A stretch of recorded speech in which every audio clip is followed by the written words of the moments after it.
In this nugget, I want to discuss some various concepts of computers, some units of measures, some understanding of how computing is performed and things. The reason why I want to do that here is because it's kind of really a primer for our next nugget, because I'll talk about some of these terms and so forth, and if you don't have at least a foundational understanding of some of those things, it might not mean much to you. By the way, in CBT Nuggets land, a nugget is a video, okay? So same thing, all right? A nugget's a video. Now, so the key components and fundamental units of measure is one of the things that you'll need to kind of have at least a basic understanding of. For example, with a processor can also be called a CPU, or central processing unit. That's just the brains of the computer. So if someone tells you something and you have to think about what they're saying, then you're processing it in your mind. Well, the CPU, or processor, also receives instructions or receives communication of some kind. And it also has to process the information that it receives, although it does it substantially faster than the human mind can do it. Very, very fast. Older processors, especially from years and years ago, would have been measured in terms of megahertz. Nowadays, we measure things in terms of gigahertz. It's much, much faster. I'll go over again what the specific meaning of both of those are later on, but just know that nowadays we're talking about processors that are probably in the gigahertz range, and it might be something like 1 gigahertz, 2 gigahertz. Usually there's a fraction like 2.4 gigahertz, 2.7, something like that. And then there's also cores, which I'll show you here in just a moment, but that's the ability to put really more than one processor on a single form factor. I'll show that to you again coming up. And then there's also a cache. But let me explain here, first of all, the core. So here it might be, this is of course just a drawing, but this is a processor right here. And normally we would think of this as the one processor that we have, right? Well, Intel was able to figure out, and many of the other manufacturers were able to figure out, that as technology improved and we were able to shrink down the size of the circuitry, you know, if you put this under a microscope, you can see tiny, tiny little circuits inside of that processor. Well, they were able to shrink that smaller and smaller and smaller, and therefore they realized that, hey, you know what, we don't have to make this whole thing for just one processor. We can squeeze 4 separate processors on this same die, if you want to. We call it a die, but we can call it a form factor as well. In other words, in that same physical space, they can put 4 processors if they want, or 8 processors if they want. There's different ones that have different amounts on them. And then there's also a tiny little bit of cache on here as well for most processors. And this is a temporary area of memory that's extremely, extremely fast. And so by putting cache on there, they can improve the performance of that processor. Also do have some understanding of memory and storage. Understand what a megabyte is. Again, we don't need to go into the details of that right now, but a megabyte is a unit of storage. And then if you want to get more than a megabyte, then you'd go to a gigabyte. And then more than a gigabyte would be a terabyte. We'll talk about the specifics of those, again, coming up in a future nugget. But for memory, like if you bought a laptop computer, a desktop computer, something like that, it would probably have something in the terms of gigabytes, like 1 gigabyte, 2 gigabytes, 16 gigabytes. Probably nowadays more like 8 or 16 gigabytes. And then servers will have a lot more than just that many gigabytes in many cases. You can also have, in terms of storage, that's usually where you save your files to, like a hard drive, something like that. Nowadays, you could get drives, I guess, still in gigabytes, but most drives nowadays are terabytes in size, which is a pretty large measure. And then a memory might look something like what you see over here. Again, this is, of course, just a drawing, but that might be something like what it would look like. Also understand the difference here between a hard disk drive and a solid state drive. A hard disk drive might look like this. This is just an old hard drive I took out of a computer a long time ago and took a picture of it. But it's a little bit bigger, it's a little bit heavier. Actually, I have one over here. Let me get it. All right, I completely forgot that I even had taken this out. I just recently took this out not long ago. Because I'm using a green screen, you can see it kind of looks transparent there. It's really not. That's just a green circuit board, and that's why that looked that way. But this is a hard drive, okay? There's a connection there that would go inside of a computer, and we'll talk about what kinds of connections these are in a future nugget. And then there's also a tiny little section there for power, which you probably really can't see that right now, but we'll, again, look at that in more detail coming up in another nugget. And then that's a hard drive, and it actually uses physical spinning platters, these metallic magnetic spinning platters inside.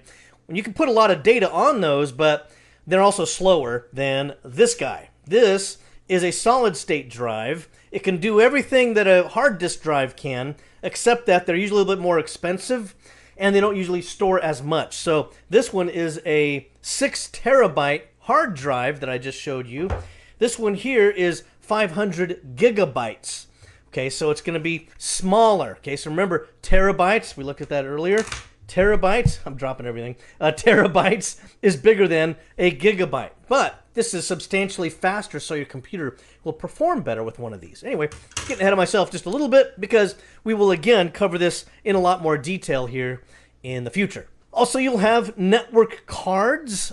This could also be a network card that has a wire or a cable that plugs into it.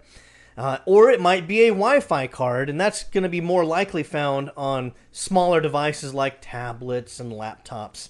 But other computers might have the card that has the plug-in type, the cable type. Now, these could be measured in terms of speed, kilobits per second, megabits per second, and gigabits per second. Again, now if you're kind of not too up to speed on what some of these different terms are right now, if you're not really sure what megabyte and gigabyte and megabit and gigabit is, that's okay. We're going to be covering those in more detail. Just understand that it goes from smallest over here on the left to largest as we go for both of these sections here. And then also an understanding of how the actions are actually performed on a computer would be useful. So when we work with the computer, we actually have to put something into it, right? We have to put in a command or an instruction of some type. It can be something that I'm just clicking on, for example. I might click on my browser. Maybe I'm using Google Chrome. If I just click on the little symbol or the shortcut for the Google Chrome browser, that will be an instruction. It's telling the computer, I want to open that. I want to open up Google Chrome. So it could be a mouse click. You could click a menu selection. It could also be a verbal instruction, Hey Siri. Siri's ignoring me right now. I don't know if you use Apple products, but if you've ever used Apple products, Siri seems to come on when you don't want her to, but when you do actually call her and want her, she never shows up. Let me try it again. Hey Siri. See? She never does anything. Hey Siri. Goodness gracious. Hey Siri. There she goes. All right, let me try this. Hey Siri. Play music.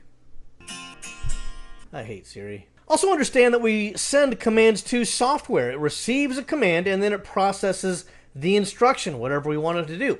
Maybe we're editing a photo. We want to give it more color or add saturation or something like that. Well, there would be software that would respond to that request. We might have a slider that you click and drag across. When we give these instructions, it's going to be the central processing unit, again, also known as the processor, that will think about what we've told it to do, and then it will process the instruction, and then it'll utilize memory as a fast area of performing that task that we've asked it to do. Then the output occurs. So you're watching me right now on output, okay, which is going to be your monitor. You might be watching on your phone or your tablet, your laptop, your desktop, whatever. So that's all being output to your monitor, all right? It could also be output to a printer, or maybe you provided an instruction to your computer that you wanted to listen to music, like I was earlier. That's going to be speakers. And when I say computer, yeah, my phone is a computer. Your desktop computer is a computer. Your iPad is, all these things are computers nowadays. Just different form factors, that is, different sizes. Or it could output to, some other peripheral. There's all different kinds of things that we can use there. We also want to understand the difference between hardware and software. Let's start here first with hardware. That's the physical component of a computer. You can see and touch and pick it up. That's all the stuff that's there. Now, if you're not too familiar with how to work on computers quite yet, you might not have ever opened the case, and I don't recommend you do until you know what's going on there. But there's internal parts there that you could work with and swap parts out and maybe increase performance by making a change there. Again, don't do any of that until you're familiar with those things. And then there's external peripherals. I'm sure you've all used one of those before, maybe without even realizing that it's called a peripheral. Something on the periphery means something that's outside of or around. Well, what's outside of my desktop computer? A printer. It is connected. It can be connected by, for example, a USB connector. So it might be connected that way. Other peripherals would be, my computer mouse. Or my trackball is what I use, but a computer mouse. It might be connected to a USB port on the back of your computer as well. They're just two examples of what a peripheral is. And then there's the software. Now, the software, you might recognize some of these branded symbols. This would, of course, be Apple's Apple. And with them, we have the Mac OS. That's generally what we'll see over there. And there's various versions of it in additions. And then here with Microsoft products, we have Windows. Right now, that's WIN. That's Windows 10 is the current named version of their operating system for the desktop computers. They will not probably rename that in the foreseeable future. They will just keep updating the existing version. And then there's this guy. You might say, wow, James, are you joking? You put a penguin up there. That's not an operating system. Actually, it kind of is. You see, there's another version of an operating system known as Linux. A lot of people that are deeply into technology and deeply into IT kind of prefer Linux. It's a really nice operating system, but this is one of the symbols for one of the flavors, is what they call it, one of the flavors of Linux. It's not owned or controlled by a single company the way Microsoft and Apple do, but there's several different companies that can kind of create whatever flavor of Linux that they want to create. And so you can see here again, we have all these different operating systems here. And then you have iOS, which is the operating system that controls your phones, if it's an Apple product, or your iPad would have an iPad OS. Then there's also Android and maybe some others out there as well. Even Kindle, if you want to consider that as a operating system as well. And then this is what provides the user interface. Okay, so when we say user interface, we usually abbreviate that as UI. So we can also call that the graphical user interface, or the GUI. The software is also a framework for applications that we get. So, for example, I'm using PowerPoint to show you this slideshow right here, this whiteboard with all the words on it. Well, I had to download the version that works with Windows. So I'll just abbreviate this as PowerPoint, like this, PPT. I had to get the Windows version of that. I also have some Mac operating systems in my environment. So I've got a MacBook Pro, for example. I had to get a different PowerPoint that works with the Apple product. Okay, so again, if the framework changes because it's a different operating system, I have to get a different application as well that will work with that particular one. Now with our applications, let's get a little bit more specific there as well. It's going to expand the capabilities of my operating system.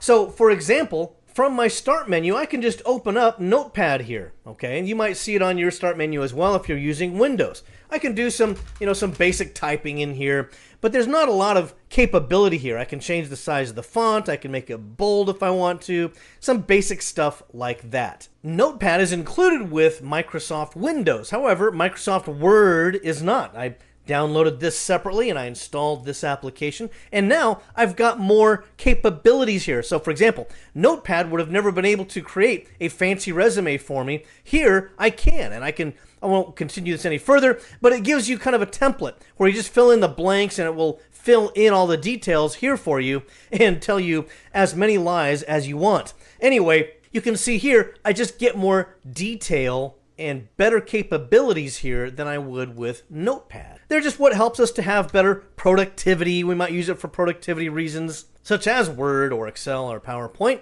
or it might just be for fun. We might have downloaded to one of our devices the Netflix app, and we want to kind of watch movies if we have a spare moment somewhere. Could be really whatever we want it to be, just about anything. So with that kind of a framework in mind, let's move on to our next nugget, where I'm going to be talking to you about the various types of computers and their form factors. I hope this has been informative for you, and I'd like to thank you for viewing.